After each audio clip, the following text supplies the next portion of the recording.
From VOA Learning English, this is the Science Report.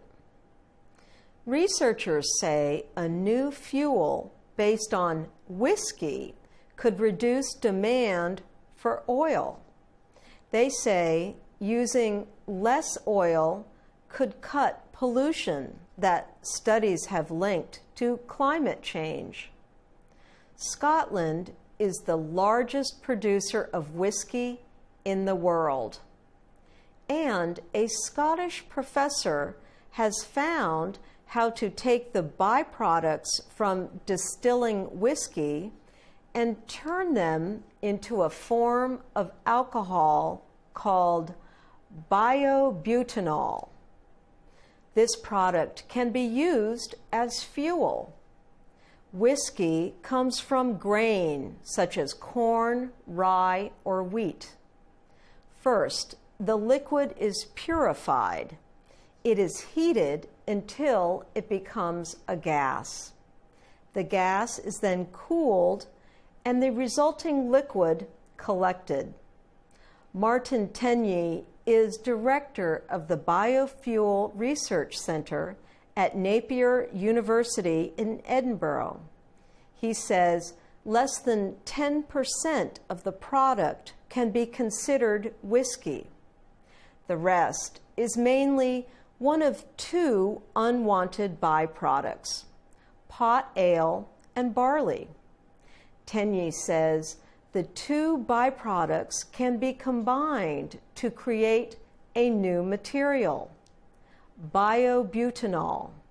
He says the whiskey-based biofuel provides more power than bioethanol, a fuel made from plants like corn or sugarcane.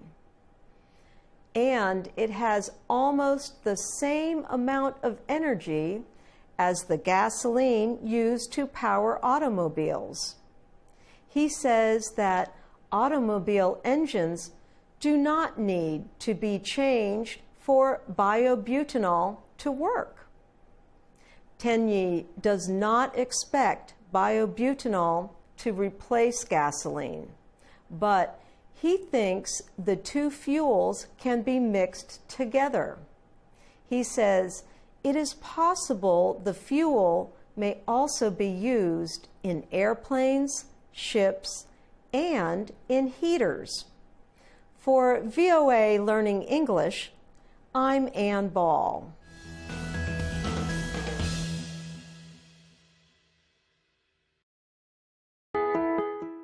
From VOA Learning English, this is the Economics Report.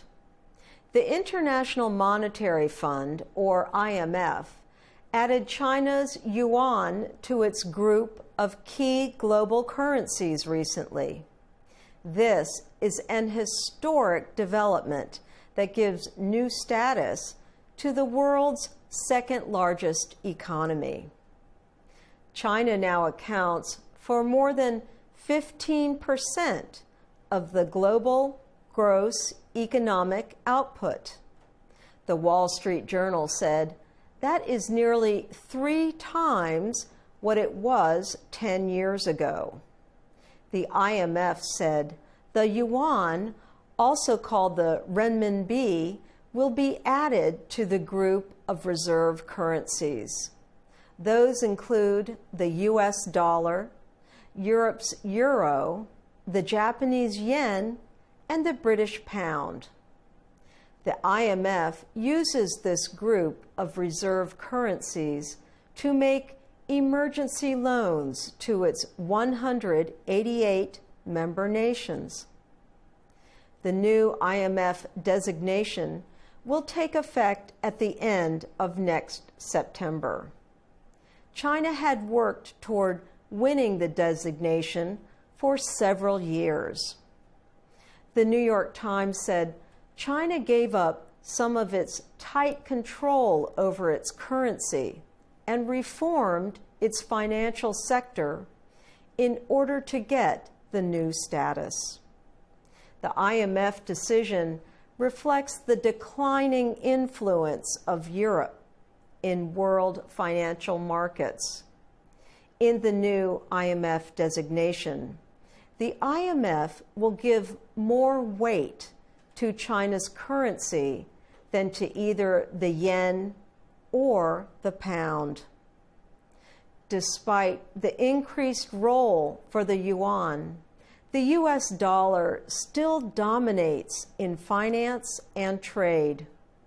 The Wall Street Journal wrote, "The dollar is the world's preeminent reserve currency. It is still the most widely used currency for savings around the world." This is because investors feel confident that they can get access to money traded in dollars. For VOA Learning English, I'm Ann Ball.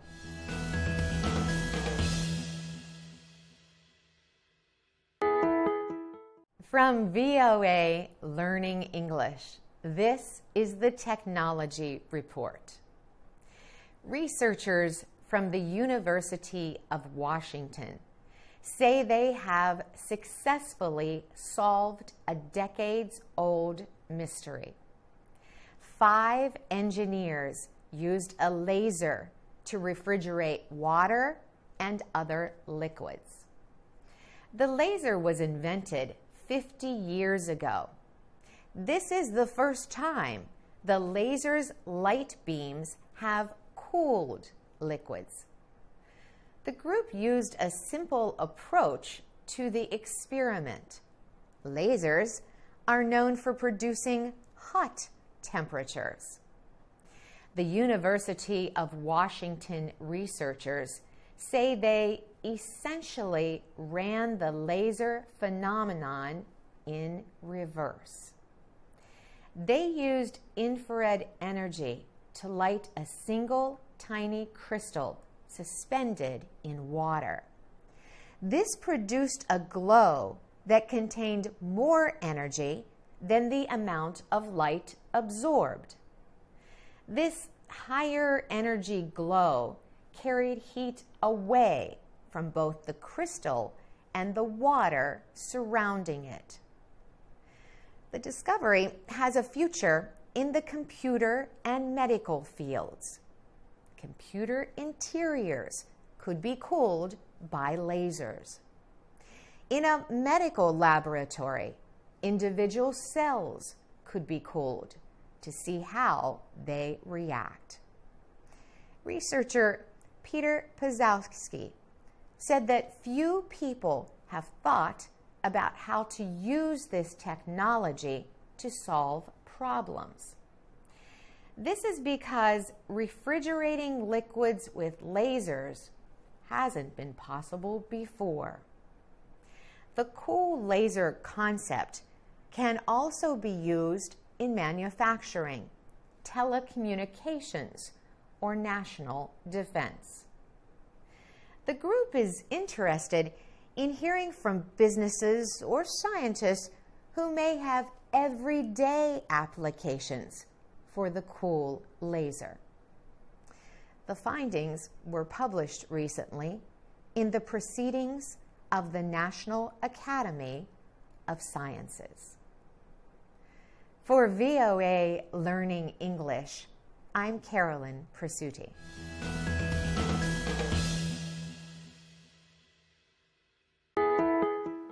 From VOA Learning English, this is the Economics Report.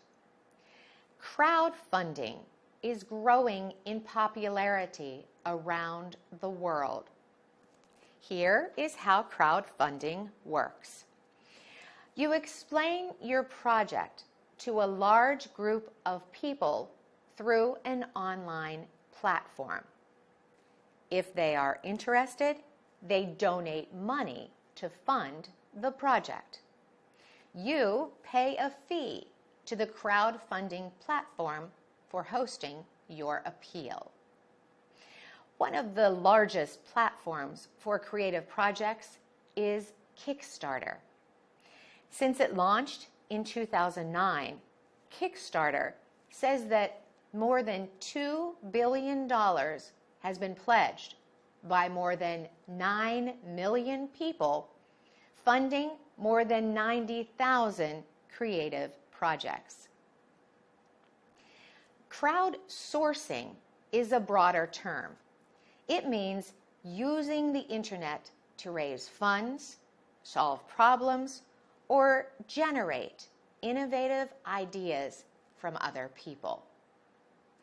Despite the benefits, crowdfunding and crowdsourcing present legal and ethical issues. Innovators can easily lose control over crowdsourced works if they do not pay attention to copyright laws, say researchers Stephen Wolfson and Matt Leese from the University of Texas. Design Contest, a website for designers, warned design professionals to avoid being scammed out of money, time, or effort on crowdsourcing sites. They urged designers to find out who gets the rights to their work and how they will be paid. Despite these problems, crowdsourcing continues to grow at a rapid pace globally. At a conference in Singapore, Sean Moffat, the managing director of Wikibrands, said that the crowdsourcing market is growing by 80% every year. For VOA Learning English, I'm Carolyn Presutti.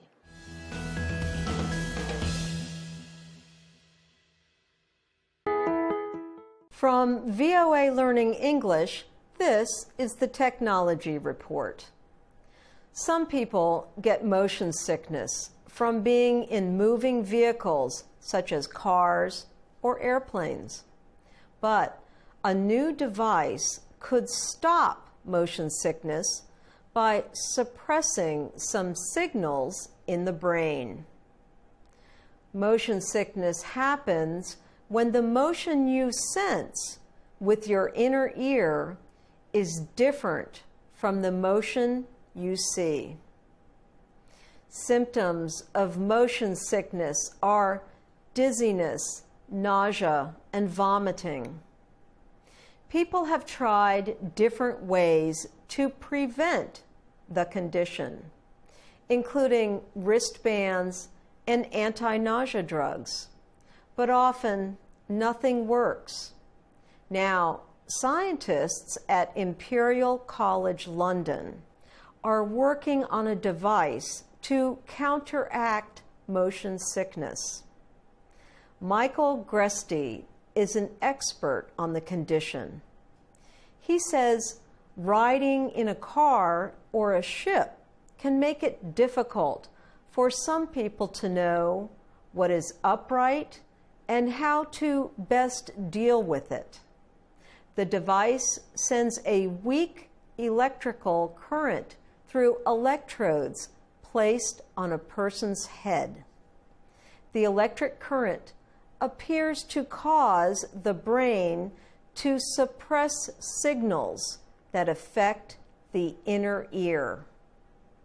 Researcher Kadir Arshad says the scientists found that it took longer for the individual to develop motion sickness and that they also recovered faster.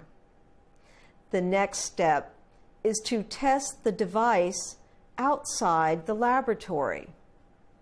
Michael Gresty says there are no reports of unwanted side effects from the small amounts of electricity released by the device.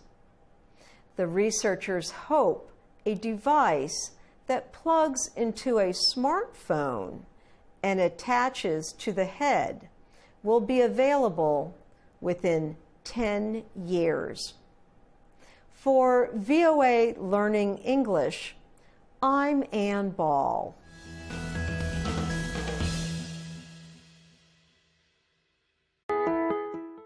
For VOA Learning English, this is the Education Report. The United States Department of Education says white and Asian students continued to do better on tests than Black and Latino students. The department's 2015 Nations Report Card shows a long-lasting education gap between racial groups in the United States. Marcelo Suarez Orozco is an education professor at the University of California in Los Angeles. He says that Latino and Black students face financial difficulties and other challenges that can prevent them from succeeding in their studies. He says students from lower income families in the U.S. are more likely to miss class because of health problems such as asthma and tooth decay. Suarez Orozco says one reason for the education gap is low attendance rates in primary and secondary schools. Transportation problems and difficult home environments are other factors. As students miss more classes, they become less likely to score well on tests and graduate from high school. Ken O'Donnell is California State University's Senior Director of Student Engagement. He says poverty, language, legal status, and race are all factors that add to an achievement gap that continues into college. He says the achievement gap can have serious effects. Students who are not prepared for college are more likely to leave school, or they might take longer to graduate. This means that they may never receive the benefits of a college degree. For VOA Learning English, I'm Ann Ball.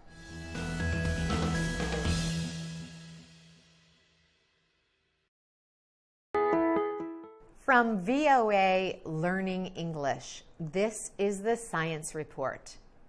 Ministers from 195 countries signed an agreement at the Paris Climate Change Conference.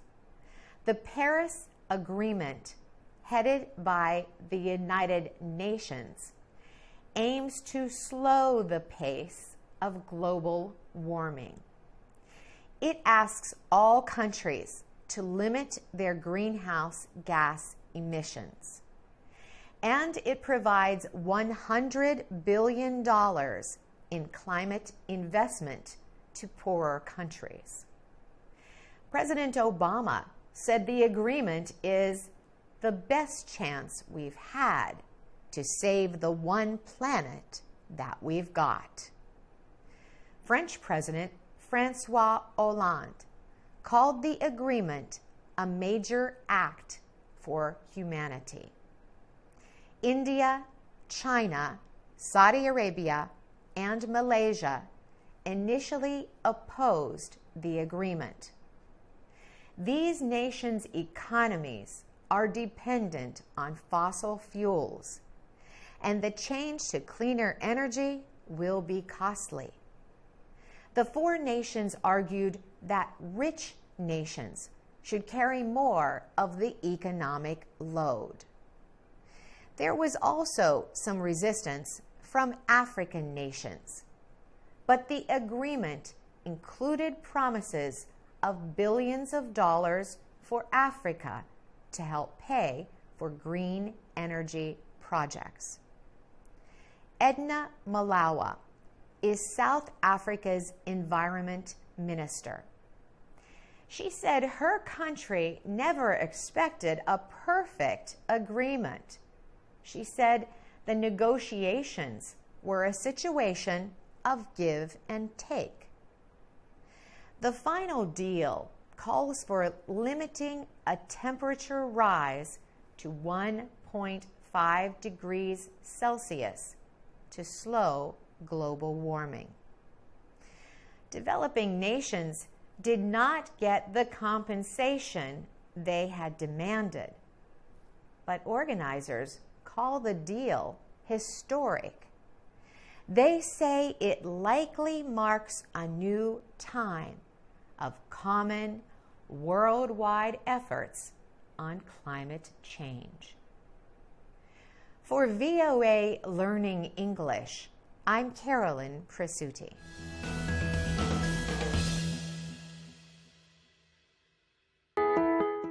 From VOA Learning English, this is the Science Report. Ministers from 195 countries signed an agreement at the Paris Climate Change Conference. The Paris Agreement, headed by the United Nations, aims to slow the pace of global warming. It asks all countries to limit their greenhouse gas emissions. And it provides $100 billion in climate investment to poorer countries. President Obama said the agreement is the best chance we've had to save the one planet that we've got. French President François Hollande called the agreement a major act for humanity. India, China, Saudi Arabia, and Malaysia initially opposed the agreement. These nations' economies are dependent on fossil fuels, and the change to cleaner energy will be costly. The four nations argued that rich nations should carry more of the economic load. There was also some resistance from African nations, but the agreement included promises of billions of dollars for Africa to help pay for green energy projects. Edna Malawa is South Africa's Environment Minister. She said her country never expected a perfect agreement. She said the negotiations were a situation of give and take. The final deal calls for limiting a temperature rise to 1.5 degrees Celsius to slow global warming. Developing nations did not get the compensation they had demanded, but organizers call the deal historic. They say it likely marks a new time of common worldwide efforts on climate change. For VOA Learning English, I'm Carolyn Presutti.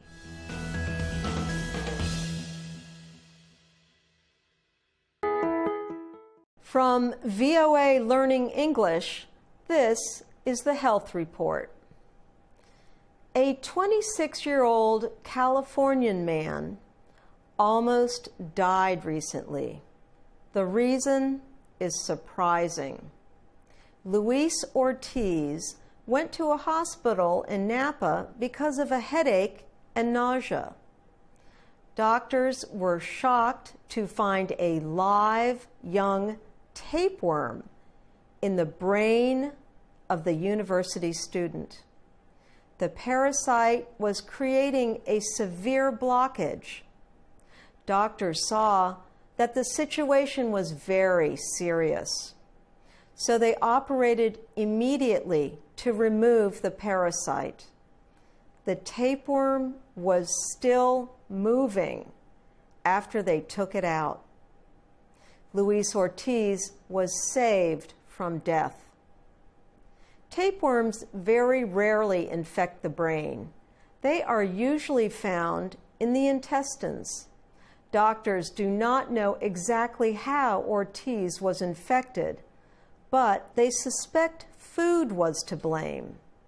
Tapeworms can sometimes be found in undercooked meat and dirty water.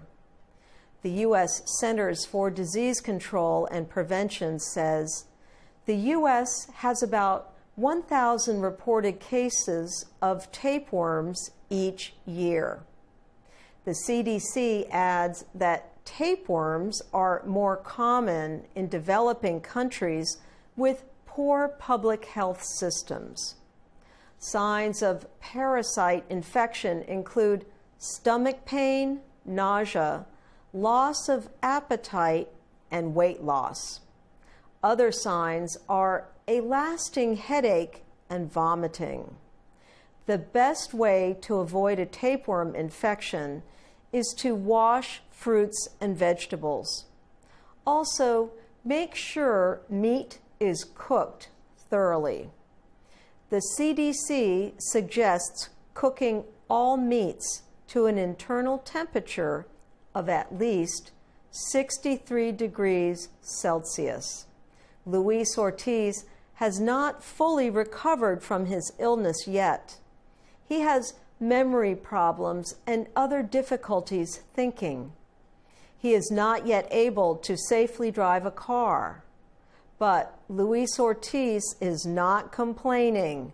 He says he feels lucky to be alive. For VOA Learning English, I'm Ann Ball.